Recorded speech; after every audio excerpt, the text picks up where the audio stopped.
Habe die Nasenbären, ich bin der Granti, ich zock gern Computerspiele und heute rede ich sauber zu lang über Simon the Sorcerer 1. Simon the Sorcerer ist ein britisches Point-and-Click-Adventure, das 1993 von Mike Woodruff und seinem Bruder Simon für Adventuresoft entwickelt worden ist. Im Endeffekt ist dann eine Spieleserie geworden, wenn auch mit einer sehr holprigen Laufbahn. Der Grundgedanke war damals, sie an den Erfolg von Monkey Island Rot zum Hänger. Steht also aus reinem Opportunismus und Trendnachlauferei auch mal was Gutes entstanden ist. Simon Woodruff hat das Skript geschrieben und sich dabei für die Welt an Terry Pratchetts Scheibenwelt orientiert, und wer das nicht kennt, der fängt auf der Stein auf dem Video mit der Rincewind-Reihe an. Simons Charakter basiert auf Figuren wie Blackadder, Rincewind oder Guybrush natürlich. Es sind außerdem viele Märchen in die Fantasy-Welt mit reingeflossen, was man ziemlich schnell merkt. Man hat damals versucht, das Spiel möglichst britisch zu machen, um nicht als komplette Kopie von Monkey Island rüberzukommen, und wahrscheinlich einfach, weil sie Bock drauf gehabt haben und das halt einer Kultur war. Ich spiele hier übrigens die CD-Version von 94, weil es Sprachausgabe hat. Was nicht hat, sind Untertitel, deswegen gibt es jetzt ein bisschen unfreiwillige Listening Comprehension, sorry. Bei Erscheinen hat das Spiel überall gute Bewertungen eingefahren und das auch zu Recht. Es hat viel starke und ein paar schwache Seiten, aber darüber erzähle ich euch mehr am Ende vom Video, wenn sich jeder mal eigene Meinung machen hat können. Ich habe hier aus Nostalgiegründen zwar Originalversion für beide Teile auf Deutsch, spiele aber über ScumVM, da ich nichts mehr besitze, was eine CD abspielen kann. Was ich sehr vermisse, um ehrlich zu sein. Genau wie liebevoll gemachte Spieleverpackungen, besonders die sogenannten Big Boxes wie die hier. Früher war beileibe nicht alles besser, aber das fällt mir gescheit. Allein die Anleitungen, die oft mit zusätzlichem Artwork oder Hintergrundinfo und in dem Fall sogar mit genau meinem Humor ausstaffiert waren, die gingen mir extrem ab. Ich mein, klar, dass man sich halt Spiele runterladen kann, hat alles seine Vorteile. Weniger Verpackungsmüll, es braucht keinen Platz, aber meistens kaufst du ja nicht einmal als Spiel, du kaufst ja nur das Recht, es zum Spielen, und wenn das von der Plattform geschmissen wird, dann ist es halt weg. Aber bevor ich jetzt anfange, ewig über früher zu schwadronieren, kommt hier erstmal die obligatorische Spoilerwarnung. Wer also nicht das komplette Spiel vorgekaut kriegen will wie so ein Babyvogel, der kann sich hier schon mal mit dem Gefällt mir verabschieden, einen Kartentrick lernen, schauen, ob er einen Spaghetti kriegt oder ein bisschen Don't Drop the Sword hören. Der Rest darf mit mir in eine verquere Märchenwelt reisen. Wir werden von Simon höchst selbst begrüßt und sehen einen der deppertsten Walkcycles oder zu Deutsch Laufanimationen, die uns jemals unterkommen werden. Simon bewegt sich als hätte er einen Bandscheibenvorfall in beide Knie und irgendeine Art von Wirbelsäulen kann da nebst der vorher Hosen. Das wäre zum Glück im Spiel noch besser, aber auch da geht er teilweise es war in einem permanenten Selbstverteidigungsworkout. Das Intro gibt jedenfalls schon mal einen netten Vorgeschmack auf den durchschnittlichen Humor von dem Spiel. Eine bunte Mischung aus Dad-Jokes, teilweise ein bisschen sexistischem Humor, Selbstironie und einige Klischees. Wenn wir später sehen und hören werden, ist das Spiel nur ein wenig durcheinander, was seine Scherze so angeht. Nach der kleinen Zaubervorstellung mit den Credits geht's Intro noch einige Zeit dahin und erzählt uns die Geschichte aus dem Begleitheftel weiter. Da hat's ja geheißen, dass der Simon zu seinem 12. Geburtstag vor seiner Haustür einen Hund mit einem Bierchen im Mai gefunden hat. Das Bierchen ist auf dem Speicher gelandet, weil es keiner lesen hat können, und da war's dann halt. Bis heute. Simon flackt in seinem Zimmer, hat null Bock auf Hausaufgaben und überlegt sich seine Zeit in irgendwas Sinnvolles zu investieren. This homework is really bugging me. I think I'll find the dog and put it in the dryer again. Und das ist ein Beispiel dafür, wo der Humor, zumindest für meinen Geschmack, komplett ins Schwarze trifft. Nämlich da, wo er schwarz ist. So that's where you are. What's this? Ye oldie spellbookie. What a load of old rubbish.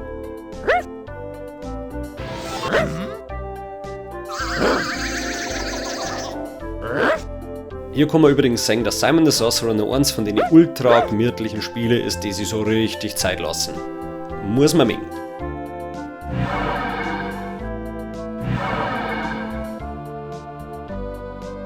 Okay, Gobbos. This magic paper bring food. Aliziggy, Alizangi, Alizongi, Alizungi. Das magische Portal bringt uns, anscheinend mit einem Umweg über den Faschingslohn, weil wir plötzlich noch witziger ausschauen als in normalen 90er-Klamotten, in eine andere Dimension, wo wir Postwenden im Kochtopf von ein paar Goblins landen. Lunchtime! Not much meat on him. Down food!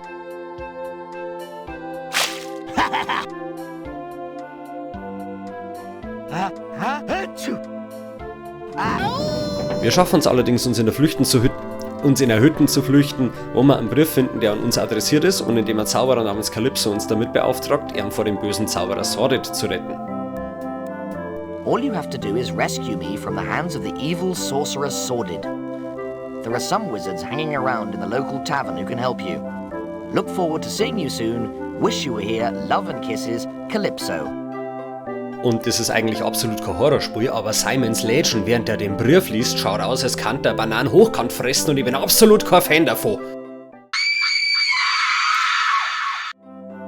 Wir stehen vor dem Sekretär, in dem wir gleich mal reingruschen. Oh, look! Wenn wir die Schubladen aufziehen, finden wir eine Schau, und im Gegensatz zu anderen Exemplaren ihrer Gattung Lasst sie die hier einpacken. Wenn man sich weiter umschaut, fällt einem recht schnell der Kühlschrank auf.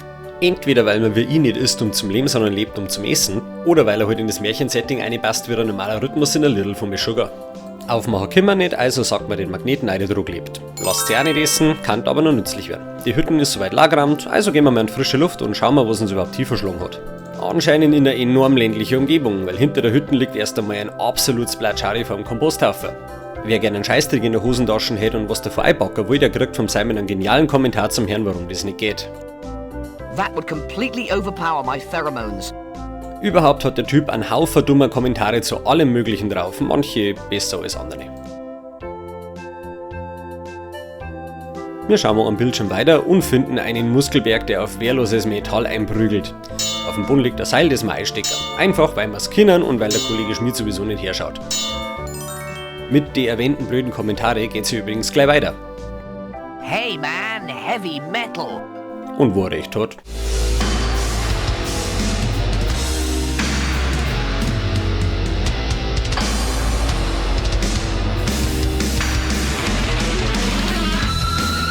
Nach dem Privatkonzert vom Schmied schirmen uns natürlich sofort sein Schwengel rein.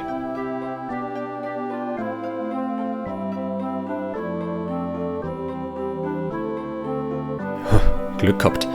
Auf dem nächsten Bildschirm sehen wir einen zwielichtigen Händler, der uns einen Schmarrn dran will. Zum Beispiel einen Trank der Stärke. Firstly, there's a strength potion. Watch.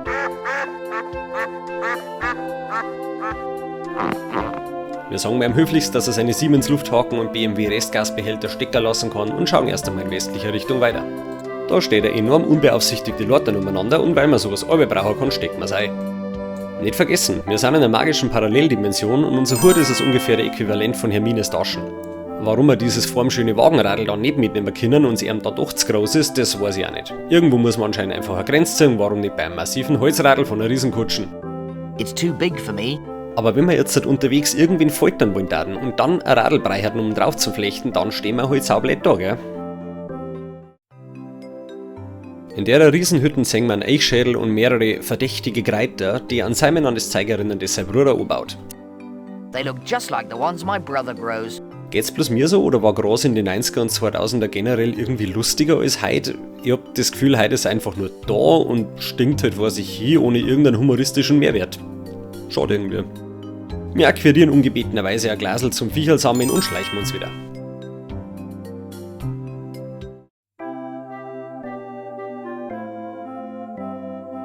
Im nächsten Abschnitt gibt's einen Bienenstock und ein Heisel mit der Schokoladentier. It's locked. Falls ich es noch nicht erwähnt habe, Point-and-Click-Spiele und Logik haben eine ganz besondere Beziehung zueinander. Einerseits braucht man es natürlich, um durchaus nachvollziehbare Rätsel zum Lösen und je nach Ton vom Spiel hand die oft auch realistisch. Und dann gibt es den englischen Begriff der Moon Logic, zu Deutsch ungefähr Irrenlogik. Die Bezeichnung kommt daher, dass man früher gemeint hat, der Mond darf Leute narrisch machen, drum auch der englische Begriff Lunatic, der auf dem lateinischen Namen für den Mond basiert. Irrenlogik definiert sie durch Lösungen zu Rätseln, die zwar eine inhärente Logik haben, die man aber nicht mit gesundem Menschenverstand nachvollziehen, geschweige denn draufkommen kann. Ein paar hervorragende Beispiele für Kenner. Als Rumpelstilzchen-Rätsel in King's Quest, wo man so viele Ecken denken muss, dass das Quadrat zum Kreis wird und drauf kommen soll, dass man Namen nicht bloß rückwärts schreibt, sondern die Buchstaben durch ein Rückwärtsalphabet ersetzt. Dann die bereits erwähnte Mistmatz von einer Gors aus The Broken Sword, bei der man eine Spielemechanik nutzen muss, die es nicht gibt in dem Spiel, nämlich Laufer. Und, genial, aber hirnverbrennt, das Pumpenrätsel in Monkey Island 2. Das auf einem rein amerikanischen Wortwitz basiert, weil bei denen ein Schraubenschlüssel Monkey Wrench heißt und das unmöglich zum Übersetzen ist ins Deutsche. Aber zurück zum Simon. Hier können wir uns zwar fragen, warum die Tier nicht einfach schmilzt, weil es ist ja scheinbar Frühling oder Sommer, oder warum der Simon ein verschissene Schokotier nicht einfach eintritt, aber es hilft alles nichts, mit Logik kommen wir hier nicht weiter. Stattdessen betreten wir einen örtlichen Tante-Emma-Laden, bloß dass Tante Emma in dem Fall der Tschernobyl-Charlie ist und aus zwei Käfern einem Körper besteht, die sich ständig streiten. Fast wie ganz normale Geschwister, nur dass halt der eine erst dazugekommen ist, nachdem der andere mit leichten die Stornel gespielt hat. This is my body as much as it is yours. No, it isn't. I was here first. You just sprouted out of my shoulder. Who shouldn't have been mucking about with glowing rocks then? Da hat ich alles eine schwarzhumorige Warnung vor die Gefahren von Atommüll interpretieren und deswegen auch Tschernobyl Charlie, weil meine Scherze haben, wie verschiedene Schwammerl nach dem Fallout, Hand und Fuß. Aktuell haben wir allerdings kein Geld, darum kriegen wir nur Informationen über Sordid. What do you know about Sordid? He likes jellied anchovies. and perfume bath salts. Das ist ungefähr so nützlich wie ein Messer zum Suppenfressen, daher ziehen wir vorerst mal weiter zu örtlichen Kneipen. Apparently the place is called the Drunken Druid. Irgendwie habe ich ein Déjà-vu. Na, den habe ich schon mal gebracht, die werde ich doch nicht in meinem dritten Video schon wiederholen müssen. Wie immer beim Betreten vom Raum stecken wir erst einmal alles ein, was sie einstecken lässt. Apropos Einstecker, Simon ist zwangsläufig. Hello. Ein typischer jugendlicher Depp, der sich für den geilsten Ficker auf dem Pausenhof hält. Für mich ist das allerdings Sexismus, über den man ruhig lachen kann, weil er nicht glorifiziert wird, sondern halt als so lächerlich dargestellt wird, wie das in echt auch ist. If I said you had a beautiful body, would you hold it against me? Oh, get a grip, you irritating adolescent. Indem wir die beiden Barbaren-Barbaras hier ausfragen, kriegen wir nicht nur eine wohlverdiente und veritable Ansammlung an Körben. Would you like to slip into something more comfortable? Get a grip on your hormones for a minute, please. What do you wear in bed? Armor. Thought as much. Do you know anything about the evil wizard Sordid? That's why we're here, actually. Sondern auch die Info, dass sie hier sind, um Sordid zum Bezwingen, der hier irgendwo in seinem Turm sitzt und bäs ist. How are you planning on getting into the tower? Brute force has never failed us in the past. But if that fails, then we've heard that the druid may be able to help. Ein Druide, der uns helfen kann, in Sordids Turm zu kommen. Gut zu wissen. Schauen wir mal, ob wir den später finden können. Vom nächsten Klischee, nämlich dem dicken, redseligen Wirt, der Informationen zur Quest gibt, kriegen wir Informationen zur Quest. Den Satz habe ich geschrieben. Glanzleistung. Der Wirt erzählt uns, dass Sordid tatsächlich sein Geschäft hier ganz schön angekurbelt hat. Business is especially good at the moment though because of some guy called Sordid. Apparently he wants to take over the entire world using black magic. Anyway, as a result, all the heroes are donning rusty armour again. They all stop here for a drink on the way. I don't see what all the fuss is about personally. So he may be a bit power crazy and all that, but who isn't these days? Bis dann irgendein Wahnsinniger mit zu viel Macht und dem Plan, die Welt zu unterwerfen, auf einmal anfängt mit seiner Macht, die Welt zum Unterwerfen und alle blöd schauen und sie wundern, wie dieser Zeit hat können. Habe ich schon mal gesagt, dass ich in Videospielen gern mehr Eskapismus hätte und weniger Realität? Im Hinterzimmer hocken die Piratenanführer, für die man 3 Prüfungen falsch spielt. Die Typen spielen eine wilde Mischung aus Rummy Cup, Mahjong, Dungeons & Dragons und wahrscheinlich Jenga, keine Ahnung. Jedenfalls sind die Regeln genauso dammisch wie beim Schafkopfer und ich bin nach 2 Sätzen beim Happy Place gewesen. Yes, but double it for having a pair of concealed green dragons, I think. But I went, my gong, so don't I win? You don't have any concealed dragons, though. But I've got an exposed Kong of red dragons. I think I'd better consult the rules again. Wenn wir einer länger zuhören, labern sie untereinander von einer streng geheimen Mission, dass sie Sordid von früher kennen und dass keine Ahnung haben, wo der Calypso gerade ist. Zusammen mit den bescheuerten Klamotten ist ihm sofort klar, das sind Zauberer. Darauf angesprochen hat er uns erst einmal so, als wären es bloß irgendwelche Bauern, aber wir haben ein vernichtendes Argument, um einer klar zu machen, dass man uns nicht so leicht täuschen kann. What makes you think we're wizards anyway, you like? When I move my mouse pointer over you, it says wizards. Oh, fair enough, I suppose. Disguise is off, lads. Nachdem wir die 3 Herrschaften enttarnt haben, erzählen sie uns erst einmal, dass sie uns einen Scheißdreck erzählen werden, weil wir kein Zauberer sind. Da haben sie aber unser Talent zum Bedeln sauber unterschätzt und noch ein bisschen Verzweiflung unsererseits. I'll do anything to be a wizard. Anything? Anything. Well, you could do us a little favour. Geben sie uns die Aufgabe, einen magischen Stab zum Suchen, weil sie ihn selber nicht finden können. Eventuell, weil sie hier hocken und Storndelschirm statt nicht zum Suchen, aber das ist nur so eine Vermutung. Da wir noch nicht ungefähr 130 Jahre alt und faul sind und dringender Zauberer werden müssen, damit was weitergeht, macht man uns also auf, die 3 Prüfungen zu bestehen, einen Schatz zum Kruzifix anders Spiel.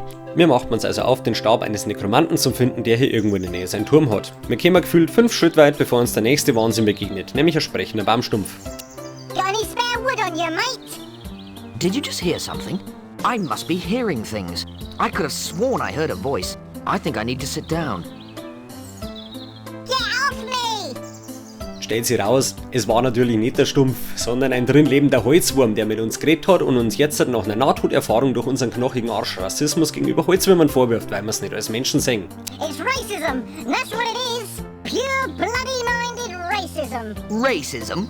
Against woodworm? You don't even see us as people. Well, correct me if I'm wrong, but We've got just as much right to draw breath as you have. Simon ist leicht überfordert und möchte seinen versehentlichen Mordversuch wieder gut machen. Die armen Viecherl hockern scheinbar schon länger in dem Baumstumpf und haben schon Ewigkeiten kein Holz mehr zum Fressen gehabt. Nach einer längeren Diskussion zwischen mehreren Holzwürmer, eine Stimme schlimmer als die nächste und ja, in der deutschen Version ist es genauso nervig.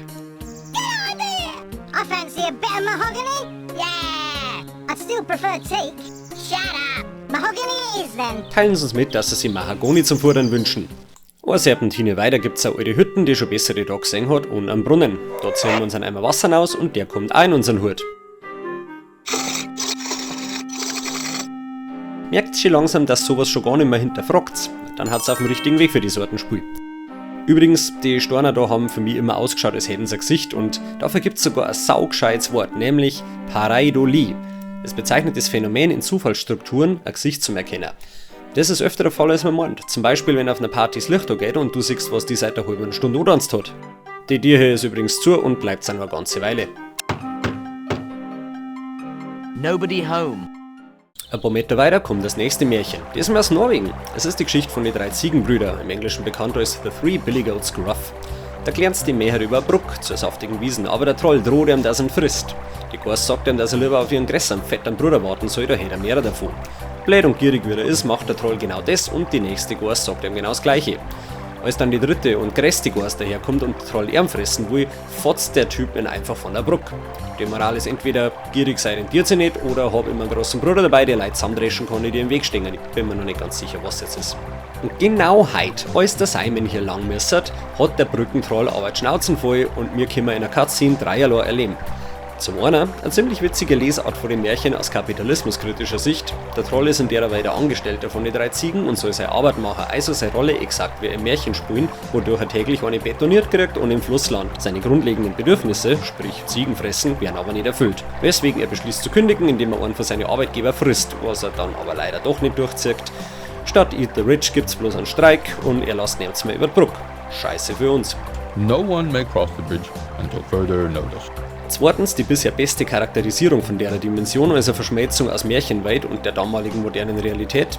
Und drittens das krasse Qualitätsgefälle innerhalb von den Sprecherrollen. Weil wenn's dem Trollsprecher hier zuhörst, weiß genau, dass er seinem Chef gesagt hat, der kann die Rolle im Schlaf sprechen. Und genau das hat er dann auch gemacht. I've fallen for this before. If we keep going on like this, then I get butted into the river again. I shall not be moved. Jedenfalls lasst er uns ebenfalls nicht rüber, da können wir reden, was wir wollen. Hier gibt's gerade absolut kein Weiterkommen für uns, also gehen wir zurück und schauen uns die Pfade an, die wir noch nicht kennen. Hier trifft man einen Barbaren, der eine brutale Verletzung erlitten hat, nämlich einen Dorn im Fuß, und damit ist er auch komplett außer Gefecht. Ow, ow, ow! He's crying because he's got a thorn stuck in the bottom of his foot. Wenn man ihm sagen, dass er gefährlich ausschaut, können wir beobachten, wie der Humor so dermaßen abstürzt, dass man sich fragen muss, ob ein Boeing gebaut hat. I'm not coming near you. You look dangerous. I am dangerous. I rob from the rich. And give to the poor? Nah, I just keep it all. I'm an accountant, you know. Ja, der erste Teil befindet sich humortechnisch die meiste Zeit in der Fußgängerzone, weil er einfach zu brav ist. Zum Glück zirkt er im zweiten Teil dann richtig schön an, aber hier hat er auch schon seine guten Momente. Wir nehmen also sowohl Mut als auch Kraft zusammen und ziehen an den Stachel aus seine Kasachsen. There we are. All done. Als Belohnung kriegen wir Trillerpfeifen und das Versprechen, dass sofort Hilfe kommt, wenn wir es brauchen. Ja, ist jetzt nicht gerade das Horn von Gondor, gell? Aber mal schauen, ob uns das drum irgendwann irgendwas bringt. Erstmal wandern wir weiter und da haben wir auch schon einen absoluten Albtraum für Leute wie mich. Eine Kreuzung aus 5 Wege. Gut, dass wir auch Schnellreisekarten haben, da muss man sich nicht ganz so viel orientieren. Wir nehmen die linke Abzweigung und finden eine sogenannte weiße Eule, aber die ist ungefähr auf dem Level niederkiffter Alzheimer-Patient und stammelt einen Scheißdreck zusammen, dass der Edmund Stoiber daneben wirkt, als hätte er Logopädie durchgespielt. Yeah? I can't quite remember. Never mind. Right. Außer man fragt's nach Hinweise, die sind nämlich zumindest in der Theorie halbwegs hilfreich. A druid's potion can reduce your outlook. Very rare things can be found in the mountains. dwarves love drinking beer. Was der gefiederte Glückskeks damit jeweils meint, wird ihm allerdings normalerweise erst klar, wenn der Käse schon längst gegessen ist. Von daher reduziert sich der Nutzen von diesem geflügelten Lormsierer auf die Feder, die er beim Aufwachen verliert. Zurück bei der Kreuzung laufen wir den nächsten Weg lang und kommen über 2 völlig interaktionsfreie Bildschirme zu unserem ursprünglichen Ankunftsort in der Dimension zurück, wo es nichts zum Holen oder Tor gibt.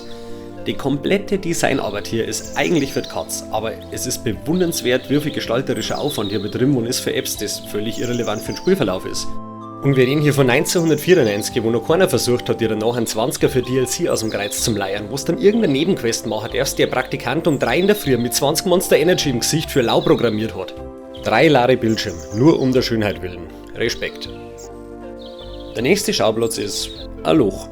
Hier buddelt sich der berühmte Anthropologe Dr. Von Jones in Voidbone ein und sucht Fossilien. Ich frage mich, auf wen diese Anspielung sein kann. Schwierig. I'm the most famous paleontologist in the world.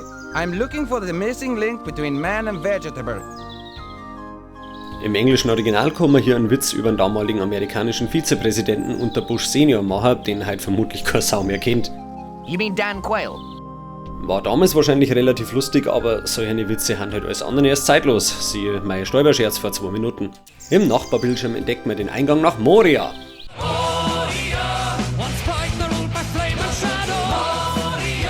Ja, okay, vielleicht nicht ganz, aber es ist eine Zwergenmine. Man merkt hier allerdings null von deren angeblicher Gastfreundschaft. Sod off, or takes a sharp man to be speared. Nice people. Das Rätsels Lösung ist aber relativ simpel. Wir besorgen uns ein Elixier, das uns schrumpfen lässt, ermorden und häuten einen Zwerg, ziehen uns dessen Haut über und ich sehe gerade, es wird Zeit, dass ich meine Tabletten nehme. Wo waren wir?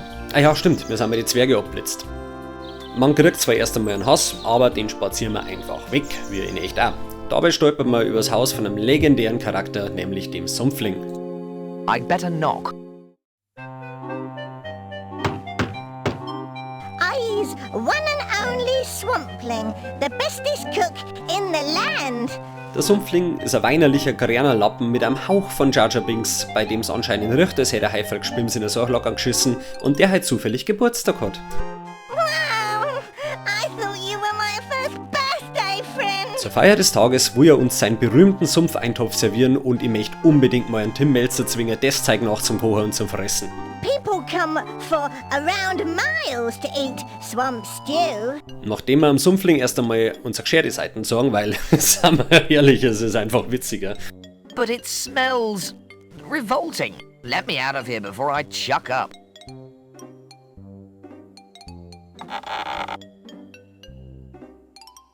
Wagt uns dann doch nur ein schlechtes Gewissen.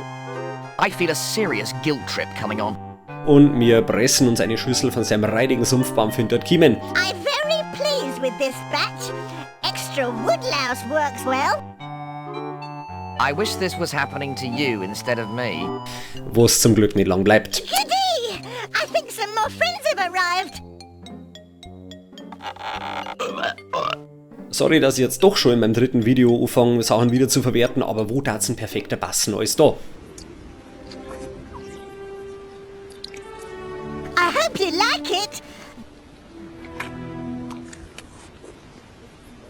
Plenty more for friend.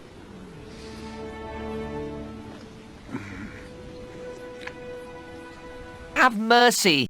Wer beschließt, das Zeug vielleicht als vorsorgliche Waffen bei sich zum Drang, der kann's in das Glasl abfüllen, das wir aus der Hütte im Dorf gezückt haben.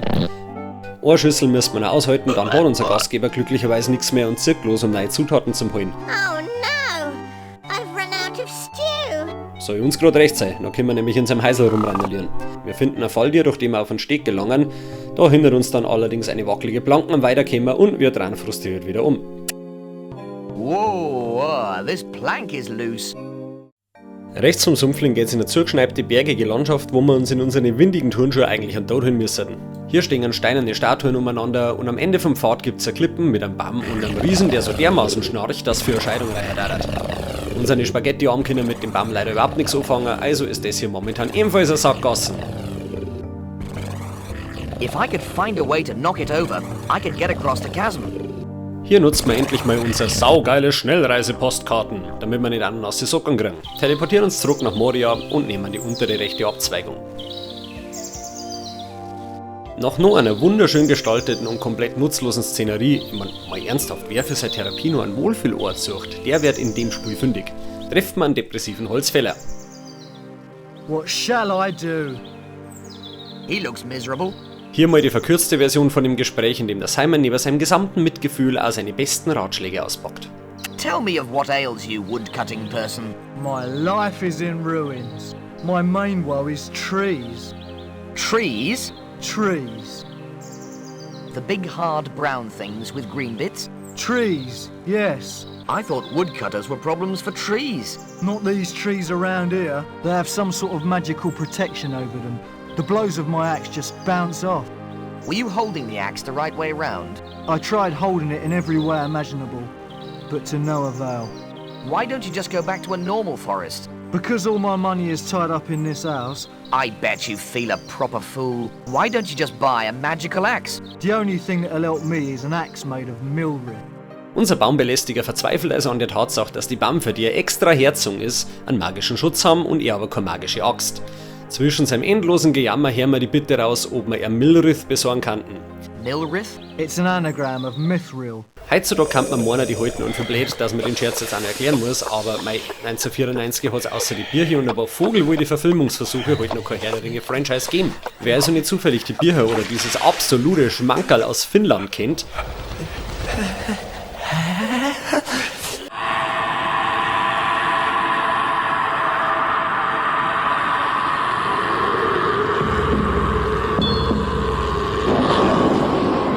der hat wahrscheinlich mit dem Witz nichts anfangen können, so oder so. Mir soll man ihm jedenfalls Milrith besorgen, weil... It's also the hardest metal known to man. Entschuldigung, aber kennen Sie Machine Head?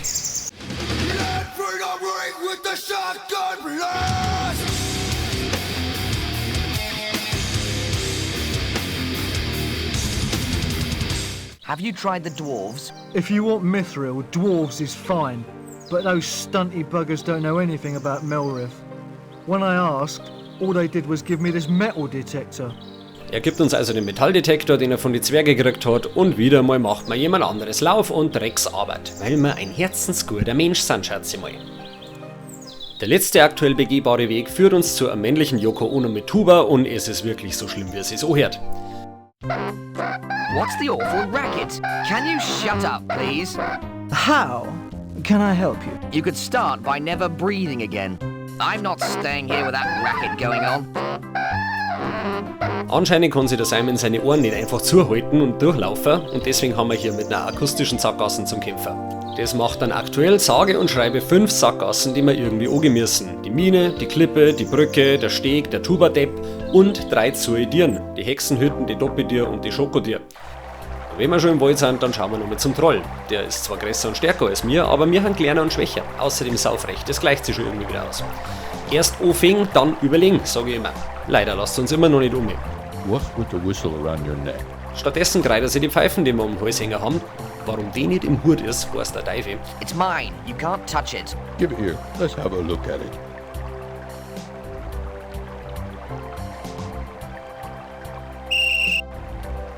Huh, that did a lot. Now where were we? Oh yeah, I was just going to suggest eating you and... Und daraufhin kommt unser Freund der Buchhalter. Is this guy bothering you? Yeah, sick him. Righty-ho. Und lasst einen Waschenbaum umfallen, was am Troll Nos und die Brot frei macht. What should I do with him? Chuck him in the stream. Okie dokie. Everything okay now? Yeah, thanks a lot. Sackgasse entsackt, keine Ahnung, wie man das nennt. Um mir geht's. Und das erste, was wir auf der Seite sehen, ist ein Depp. Der Depp sitzt am Boden und weiß nicht weiter. Do you know anything about magical beans or not? I've just remembered I do know something about beans. Why aren't my beans growing then? Eh? I planted them here, but they haven't grown an inch yet. Maybe you should water them. Water them? Why would I want to do that? To make them grow? Wir helfen ihm also, indem wir seine Bohnen gießen. Aber weil man als Bauer von klar auf lernt, motzt er gleich wegen am nächsten Scheißdreck umeinander. You drown them. I have to go and dry them out now. Mir hätten wir seine Bohnen ersäuft und jetzt muss er es zum Trinken auslegen. Kein Problem, lassen wir machen, wenn er meint, so können wir uns die Trimmer wenigstens einstecken. There are still some beans left in the puddle.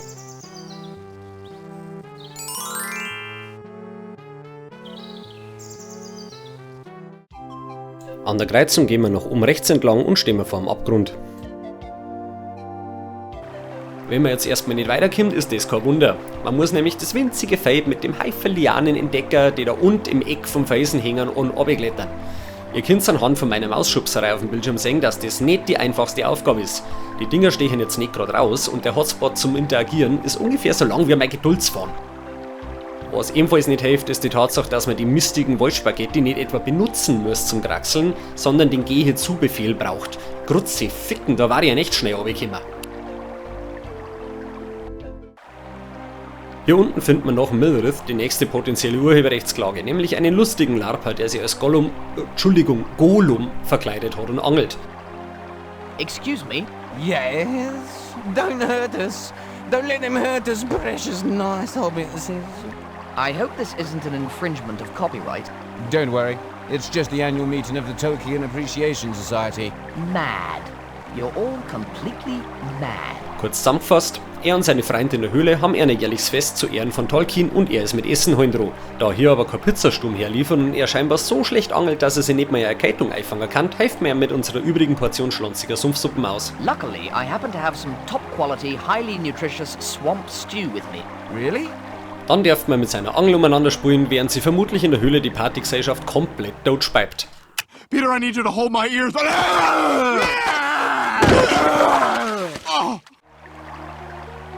Wir angeln uns tatsächlich neben einem beträchtlichen Schrotthaufen einen Ring, der sich als der eine Ring rausstellt und uns unsichtbar machen kann. Aha! I wonder if this thing really works. Bloody hell! Glücklicherweise gibt es in dem Spiel keinen Sauron, bloß einen Sordid. Der Weg nach Süden bringt uns zu einem Turm mit einer Glocke als Klingel davor, welcher allerdings ein Klöppel feit. Gut, dass wir aus Gründen genrebedingter Kleptomanie einen mit uns rumtragen. What the hell do you want? I've come to rescue you. Wir leiten wir höflichst und werden von einem wasserstoffblonden Zopf erschlagen, den wir dann in Erwartung von einer Märchenprinzessin gleich aufkraxeln. Man beachte übrigens, dass man hier im Gegensatz zu den Lianen nicht einfach naufgehen kann, sondern den Zopf benutzen muss.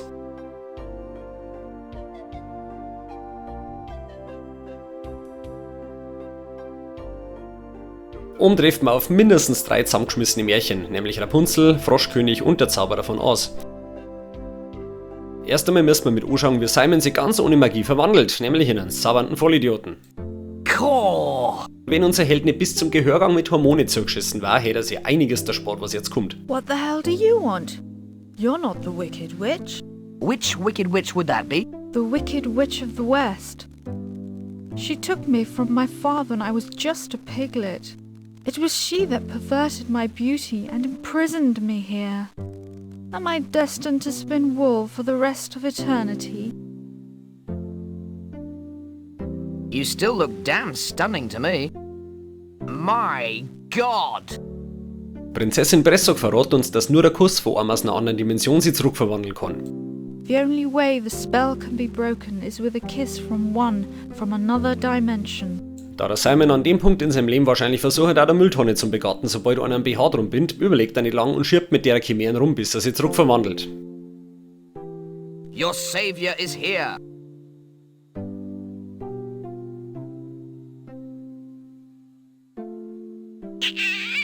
Und zwar eine komplette Sau.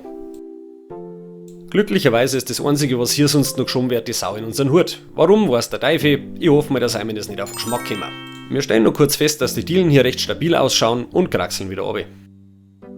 Solid looking wooden floorboards. Im Wald gibt's aktuell leider immer noch kein Weiterkommen, deswegen latscht man zurück ins Dorf. Hinter Kalypsos Haus schmeißt man dann erstmal die Bohnen auf den Müll, weil da kehren's hier die kreisligen Viecher.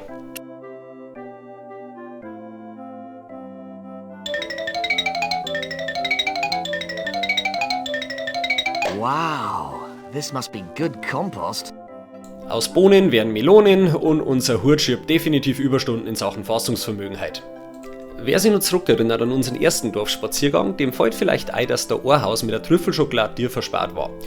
Ich wollte hier irgendwelche blöden Scherze über Dubai-Schokoladen machen, aber ehrlich gesagt, es ist einfach nicht mehr lustig, wie brunstdumm Leute mittlerweile sind. Stattdessen assoziieren wir einfach Trüffel mit Trüffelschwein und hetzen der wehrlosen Tier eine verfressene Sau auf den Hals. Und wer sich an der Stelle neben mir wundert, der ist in der Spielewelt angekommen und hat gute Chancen, die restlichen Rätsel auch zum Knacken. Wie gesagt, das braucht eine eigene Art von Intelligenz, wo Kreativität deutlich mehr Zeit als Hirn, so ähnlich wie bei meinen Witze. In dem Heisel findet man Klamotten, mit denen wir Imker spielen können und eine Rauchmaschine, die die Bienen ruhig stellt, während meine in einem Wohnzimmer umeinander gruschen. It's a beekeeper's hat and fashion accessory. I suppose it's the equivalent of a giant joint for bees. Jetzt hauen wir einer also erst einmal Knurrnebel in den Stock, dass meinen, sie sind auf dem Sisters of Mercy Konzert.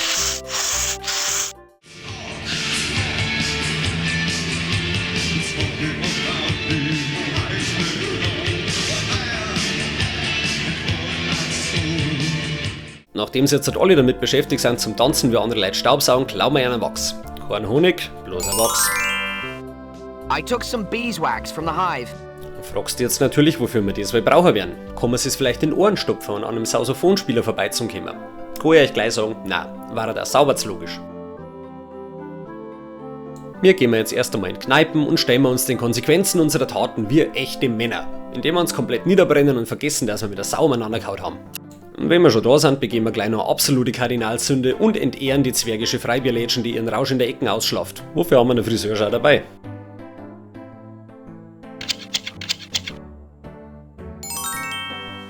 Wo waren wir? Ah ja. Good morrow, barkeep.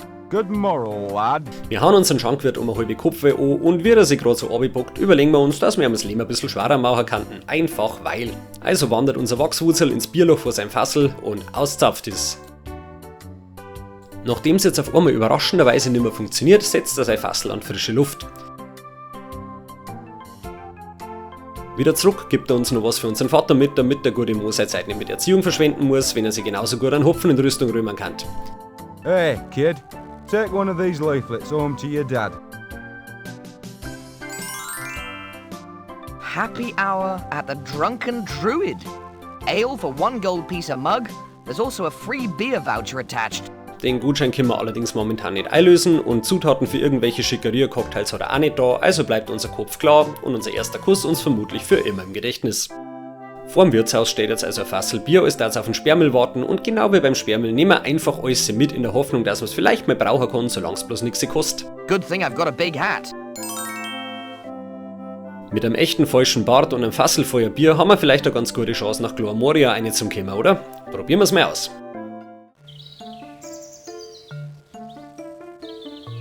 Wow, very sophisticated. Itchy though. All right, mate. All right. What's the password then? Password. You can't come in without a password. Shucks, I guess I've forgotten it. Rules is rules. Eine unnötige Passwortabfrage später stehen wir immer noch draußen und wenn uns jetzt nicht durch Zufall der Stor auffällt, der da auf dem Boden flackt, dann stehen wir da, bis wir schwarz werden. It's a rock.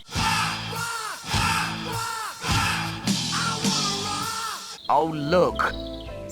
It has the word beer chalked on it. Zwerge sind anscheinend nicht für ihre Intelligenz berühmt, weil das hier ist das Äquivalent von ich schreibe mein Passwort direkt auf meinen Laptop. Ein Klischee später stehen wir dann endlich in der Mine, wo wir wieder nicht weitergelassen werden. So naffo! Glücklicherweise ist die Wache bestechlich und was für eine Überraschung, am Fassel Bier nicht abgeneigt. Do you accept bribes? Bribes?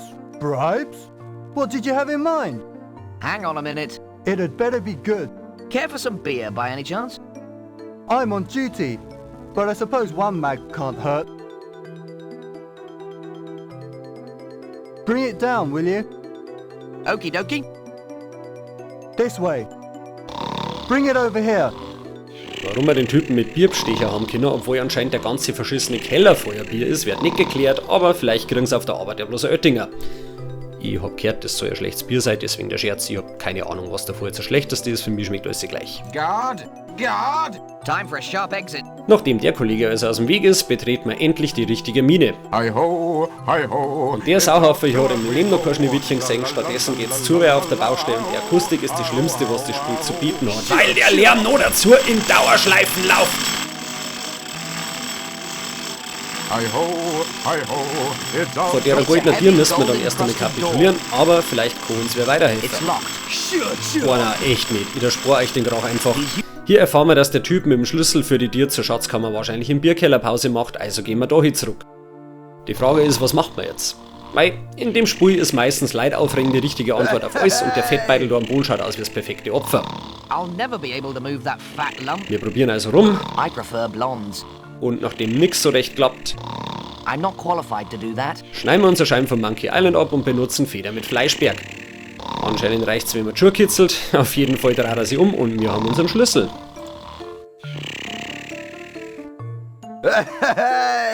Ja, ich freue mich auch narrisch, danke. Damit kommen wir endlich durch die Tür. Aber kein Meter weiter, weil uns der Schatzmeister sofort wieder hinauskomplimentiert. Oi, get out of here. This is restricted area. And stay out. Natürlich wollte ich das Ganze nochmal ein wenig vorsichtiger und diplomatischer versuchen. I thought I told you to go away. Yep, but I've come back. Get out of here before I throw you out. An dem Sack kommen wir also nicht vorbei. Also theoretisch schon, aber ich habe nicht das komplette Spiel im Kopf und habe nicht mehr gewusst wie und für eine Komplettlösung war ich mir an der Stelle noch stolz, also aktuell stehen wir da mit der Ochs vom Berg. Aus Frust glauben wir einen Haken und schleichen wir uns. Apropos Berg habe ich mir dann gedacht, in unserem Inventar schwimmt ja nur ein Metalldetektor umeinander und hier kann man tatsächlich mal was mit einem von den Sprich von der weißen Eule anfangen. Very rare things can be found in the mountains. Was du nicht sagst. Schauen wir mal, ob da was dran ist. Wie sagt man so schön, der Berg ruft.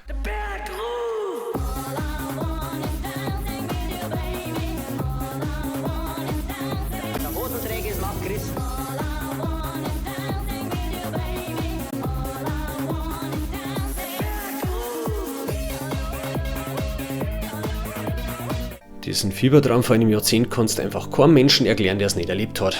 Kein Wunder, dass ich mir damals schon lieber vom PC verkrochen habe. Wir suchten mal jedenfalls fleißig nach Mildred und haben tatsächlich mal Glück.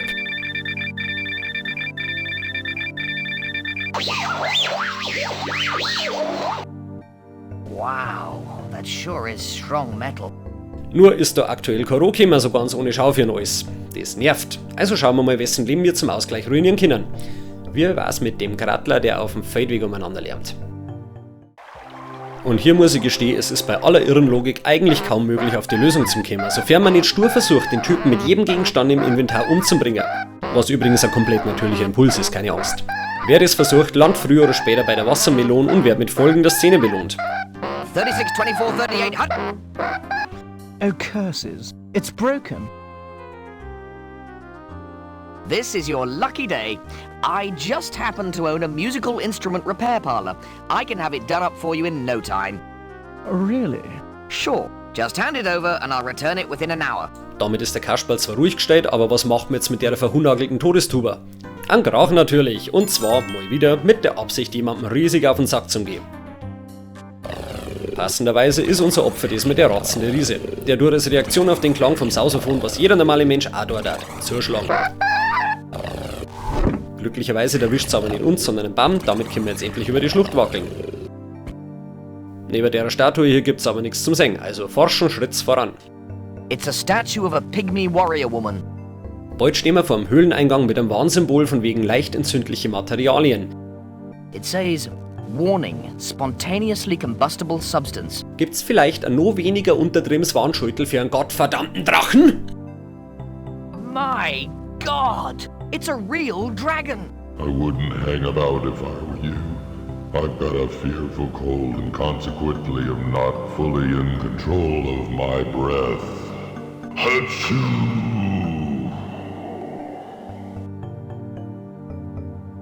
Wir haben glücklicherweise unsere Asbestunterwäsche und deswegen ist uns auch nichts passiert. Die arme Riesenex hat jedenfalls einen höllischen Katar und das ist wiederum scheiße für uns, weil wir deswegen nicht wirklich in die Höhle rein können, ohne Grill zu werden. Andererseits, vielleicht müssten wir da gar nicht rein. Schließlich ist da ein Riesenloch in der Decke.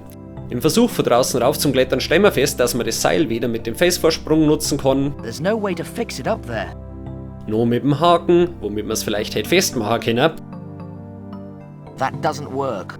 aber dafür ausgerechnet mit dem Magneten. Womit man es aber nicht festmachen kann.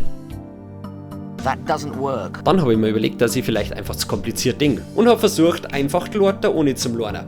Was dem feinen Herrn Zauberer so unsicher ist. I don't think that would be very safe.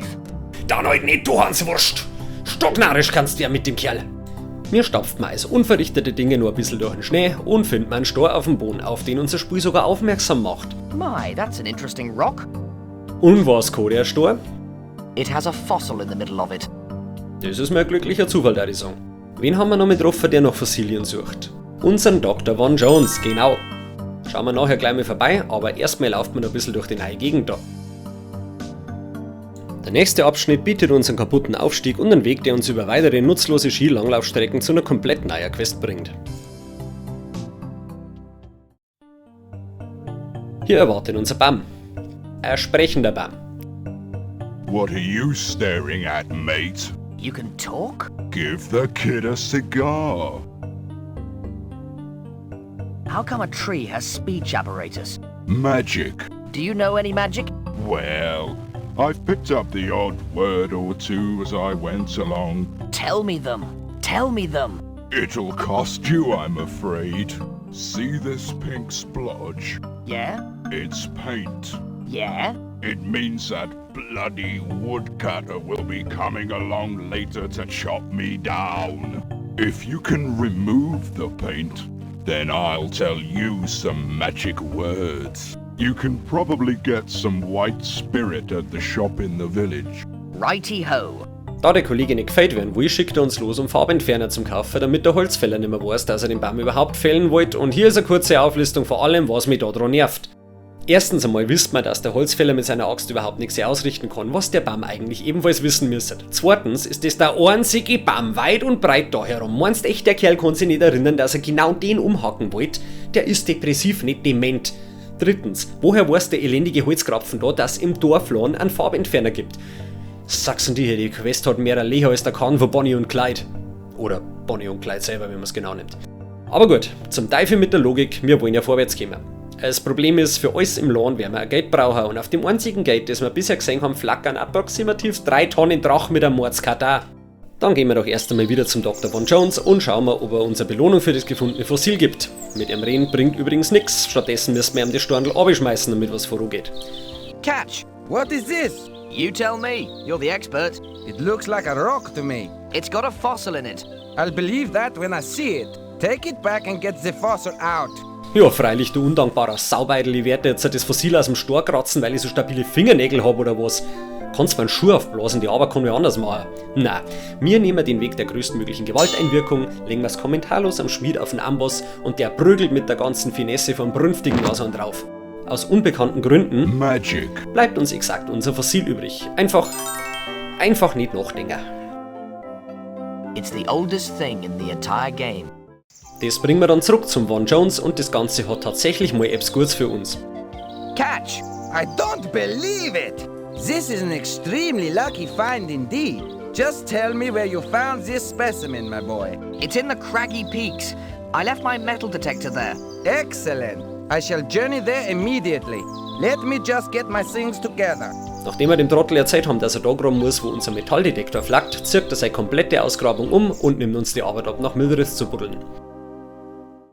Wenn wir hier oben den aufgeschaufelten Dreck inspizieren, stellen wir fest, dass ein Erz drin ist, also nein damit in den Hut.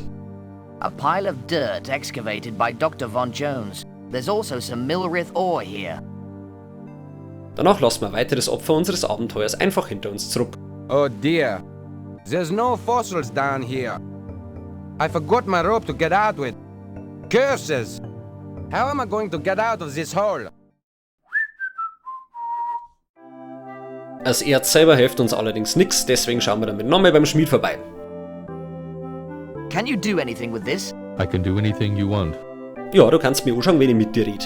I need an axe head made for me. No problem. 3 Hammerschläge später batscht man an einen eigentlich glühend heißen Axtkopf ohne, der uns von rechts wegen eigentlich taut von den Knochen schmelzen soll und steckt man uns in den Hut. Magic. One eternity later. Den wollen wir jetzt natürlich zum Holzfäller bringen, aber selbstverständlich habe ich mich auf dem Weg dahin komplett verlaufen und bin nochmal bei der eindrucksvollen Tür hier gelandet.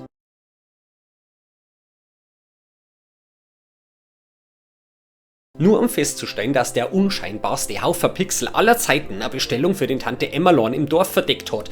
Ja, scheiß doch, Dwent, oh, wie zum Teufel soll man das finden, außer durch Zufall? Die Antwort darauf gibt später, es hat weniger mit Magie zum Tor und mehr mit... Aber das darf jetzt nur kurz warten. Erst einmal geben wir am Holzfäller sein neuer Axtkopf, wodurch wir nebenbei bemerkt für noch mehr Zerstörung und Elend sorgen, und noch nie war eine Depression so schnell geheilt. Lady luck must be shining on me today. I'm off to try it out. Watch out, trees. Here I come. Und nachdem er sich auf den Weg in die Arbeit gemacht hat, rahmen wir am Töten aus. Na gut, eigentlich nehmen wir bloß ein drum mit, aber der Gedanke zählt. Warum jetzt der fehlende Pin aus der Bergwind ausgerechnet im Apartment vom Rindenrudi hier umeinander liegt, weiß ich auch nicht. Eventuell wollte er irgendwelche scheiß Touristen einen Klettersteig versauen, ich hab keine Ahnung.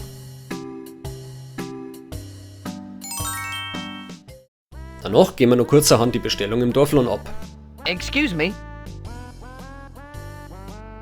Tell the delivery boy we'll leave it outside when we finish making it up. Okie dokie.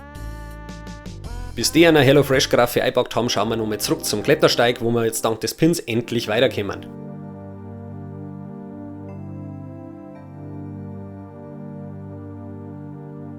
Oder auch nicht. Grundsätzlich ist nämlich die Gestaltung von einem Point-and-Click-Adventure wie Städteplanung, nur dass jede Straße Sackgassen ist. Oi. You shall not pass. I shall not be stopped by a lump of water and a carrot. You shall not pass. Nachdem Olaf der Ohrreidige uns nicht durchlässt, stapfen wir frustriert zurück durch den Schnee. Bei der Höhle habe ich dann durch schiere Rumprobiererei übrigens festgestellt, dass der Haken im Inventar einfach nur als Haken und nicht etwa als Haken am Seil abgebildet in der Tat ein Haken an einem Seil ist. Womit wir genau das machen können, was ich vorher dutzendmal versucht habe, nämlich einen Haken an einem Seil zum Klettern zu nutzen. Um meine Verwirrung zu vervollständigen, klickt man dann nicht etwa auf Seil um zu klettern, sondern auf Gehe zu Felsvorsprung. Was mich die Programmierer alles können, ich sag's euch. Endlich oben angekommen stehen wir wieder vor einer Wand, in der Form von einem Loch, in der Decken. Weil der Drache da unten immer noch umeinander nirst, schießt hier nämlich eine Flamme hoch, wenn wir uns versuchen, dem Loch zu nähern. Wir helfen jetzt dem Drachen sein Dreckskadal loszuwerden. Momentan gar nicht, da ich sagen. Aber schauen wir doch einmal nach, ob unser Doppeldepp mittlerweile das Backerl hergerichtet hat. Hat er! Wunderbar! Dann spielen wir gleich mal Katze und hocken uns in die Schachtel.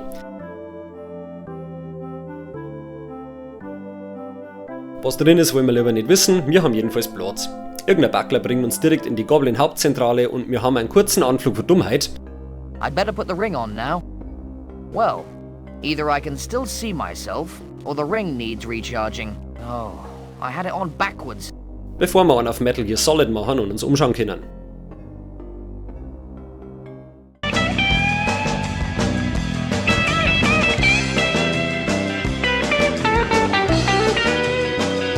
In die Lara Kartons finden wir, warum auch immer, unser Zauberbier hier. There are loads of empty cardboard boxes. My spellbook's in this one. Und in dem wiederum ein Fetzen Papier. I finally got my spellbook back. There's a loose piece of paper in it. Auf dem Boden liegt außerdem ein Rattenbandel umeinander, das wir wie jeden Scheißtrick sonst auch aufheben. Und was jetzt halt folgt, ist glaube ich der Grund, warum ich als Kind schon an Weihnachten unser Wohnzimmer knacker und die ganze Deko anschauen hab können. Das ist übrigens mein kompletter Ernst. Ich habe als Kind nicht viel können, außer lesen, Blätter herin und Tieren aufspannen, die mir einen Scheißtrick angegangen haben, aber das dafür alles sehe ich gut.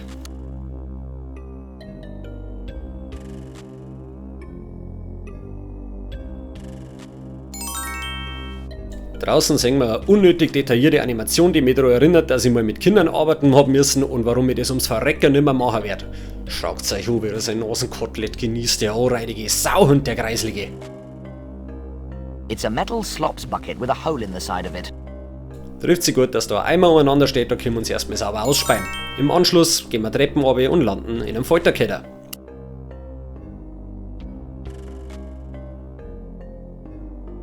Hier flackern ausnahmsweise ganz gut erkennbar ein paar extra scharfe Fisherman's Friends oder irgendwas in der Richtung am Boden.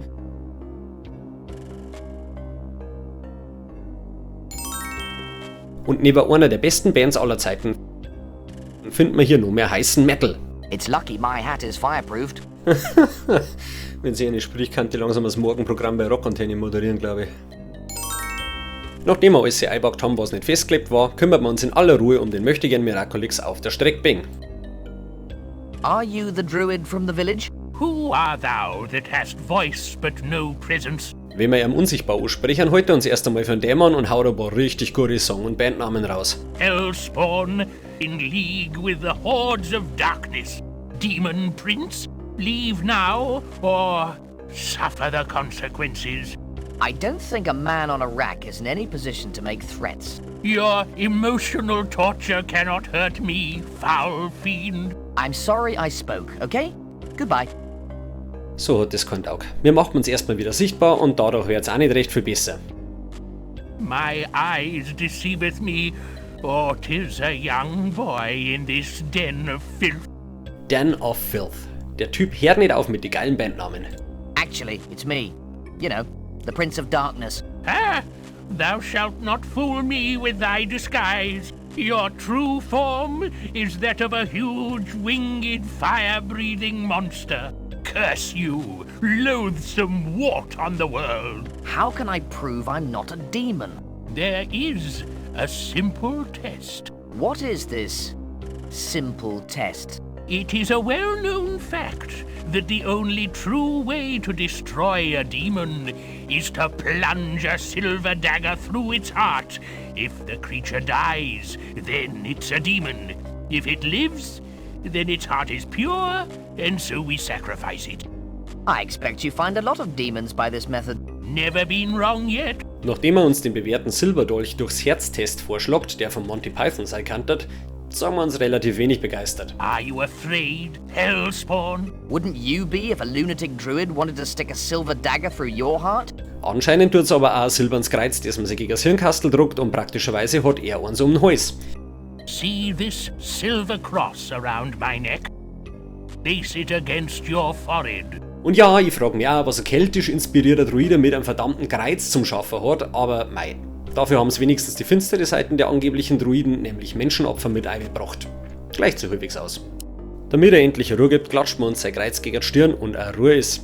This isn't going to hurt, is it? Only if you're a foul, evil, depraved son of the devil, Hellspawn beast. Okay, let's do it. Yow!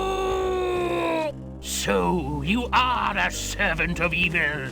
Did you enjoy the feel of the burning hot fire of good? What? That thing was freezing cold. Gave me quite a shock. Oh, well, I suppose I'd better take it all back then. Jeez. So, what's the escape plan then?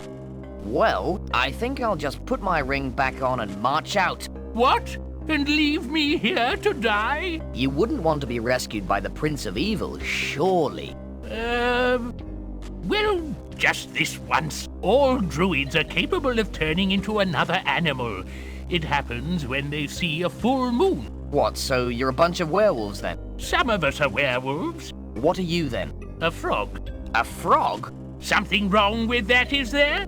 No. But a frog? I can't help it. Mit dem Wissen, dass unser mächtiger Druide hier ein Wehrfrosch ist, darf man dann überlegen, wie wir jetzt einen Vollmond hier einkriegen sollen.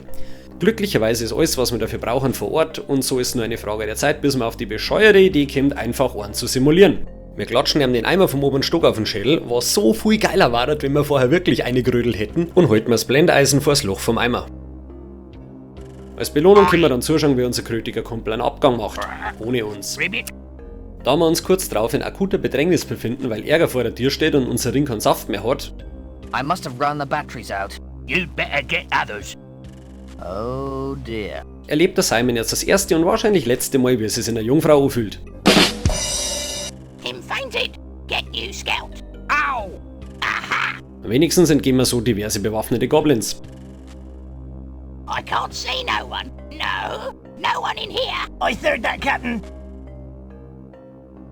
Und ein paar Tage später kehrt unser Dorfdruide mit einem Eisensack zurück, die uns entkommen hilft. That was hot in there. I need a drink.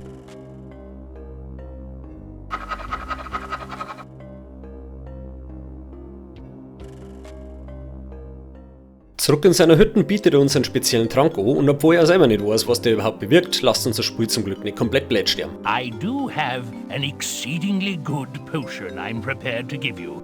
What exactly does it do? I don't know. It came from another dimension. One of my colleagues brought it back with him. Came back going on about rabbits and tea parties and the like.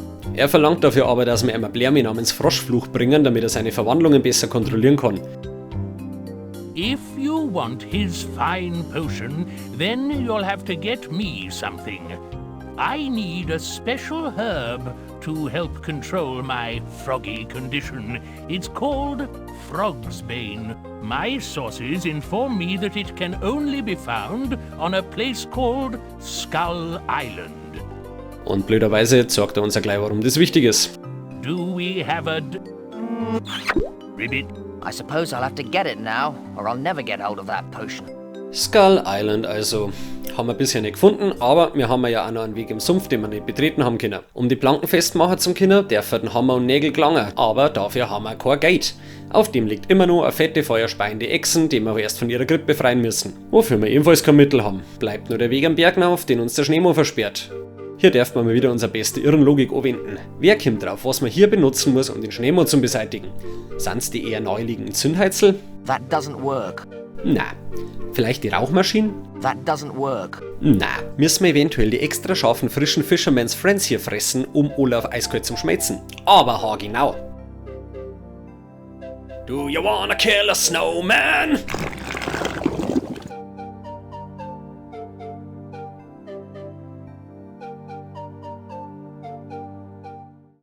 Wir nehmen den Aufstieg zu Sordets Festung und fragen uns, wie ein Schneemann ungefähr 10 Meter weg von einer Vulkanfestung existieren noch können. Magic. Ein paar Schritte weiter zeigt uns das Spiel nicht nur einen Mittelfinger, sondern dass es exakt weiß, was tut. How typical. Just when I thought I was getting somewhere. Und somit stehen wir, ich kann's selber nicht mehr hören, vor einer Sackgassen. Die Brücke ist zbräselt und mit ihr mein letzter Millimeter Geduldsfahren. Inmitten dieser völligen Verzweiflung hat jetzt die Taste F10 ihren großen Auftritt.